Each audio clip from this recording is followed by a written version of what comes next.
It's fundamental contract law. Every first-year law student knows it. Something must be given for something in return. It's called consideration. Example, you have a house for sale. I give you money, you give me the house. Apparently, President Obama was playing golf when they taught that class in law school. Hello and welcome to Justice. I'm Judge Jeanine Pirro. Thanks for being with us tonight. Do you remember right after he was elected, President Obama ran to Cairo to give his first foreign policy speech where he proclaimed that he wanted to seek common ground with the Muslim world, that his was a new presidency, and that he was no George Bush. There must be a sustained effort to listen to each other, to learn from each other, to respect one another, and to seek common ground. As the Holy Quran tells us, be conscious of God and speak always the truth.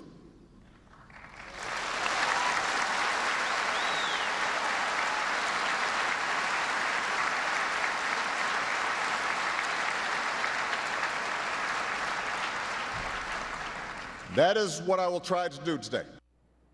Mr. President, with all due respect, I have news for you. George Bush was more popular in the Arab world than you are right now. The truth? Your indecisive, unclear, and feckless foreign policy has literally run our relationship with that region into the ground. And here's the rub. You've been giving billions of our dollars to countries who not only give us nothing in return, but who literally hate our guts. Remember these scenes from last year and that Arab Spring where you predicted good things were happening in the Arab world? The dawn of democracy is coming? But how long are we supposed to wait for that dawn? And how many sleepless nights do we have to go through to get to it? Ironically, it was your administration that threw Egyptian President Mubarak under the bus, in spite of the fact that all had been stable and secular during his 3 decades of his rule.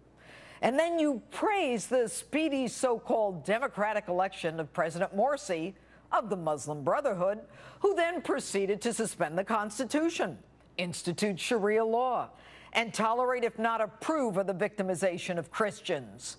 And then, when the Egyptian people had had enough, you still support the other guy right to the very end. Your deputy press secretary says that this interim secular government should refrain from violence and resolve differences peacefully with the fanatical Muslim Brotherhood. This after your crack Secretary of State had just praised that interim government for restoring democracy. Hell, why make friends when you can make enemies by simply being your wishy-washy self? And now that they're under a state of martial law, we tell the new government to resolve their differences through dialogue. Really? How would you like it if when the city of Boston was on lockdown and under a state of martial law, the Egyptians called on us to resolve our differences with the Boston bombers peaceably? How can one possibly resolve differences with Islamist fanatics who burn Christian churches, about 50 they say so far, topple police vehicles, and use women and children as human shields, and have as their mantra, with life, with blood, we sacrifice for Islam? Mr. President, now it looks like you're supporting fanatical Muslims. And to top it all off, you call on the new Egyptian government to release Morsi, who's now in jail, accused of murder. While you're at it, why not ask them to release Mubarak, who's residing in the same jail, and maybe they can have a go at it again?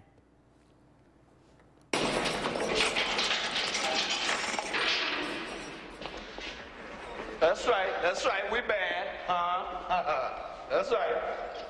We don't want no either. That's right. Darn right. We don't want no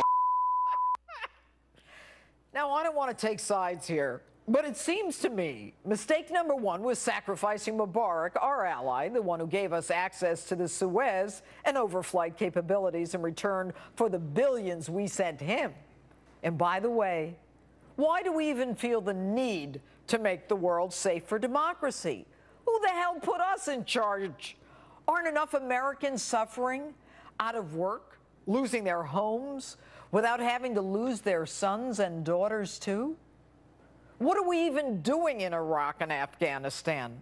Why are we spilling the blood of young American men and women in a part of the world where they burn us in effigy? Why are we bringing Americans home in coffins? For what? We want to bring democracy to parts of the world who hate us, who despise us, who want to kill us, people whose life mission is to murder as many innocent Americans as possible. Who are we to tell them what to do? Why do we keep getting into these messes? And Mr. President, you're no help. I say what I mean, and I mean what I say. No one believes you or your administration, whether it's talking about that despicable video from Benghazi, or we don't spy on Americans, or the IRS doesn't target political enemies. No one respects us.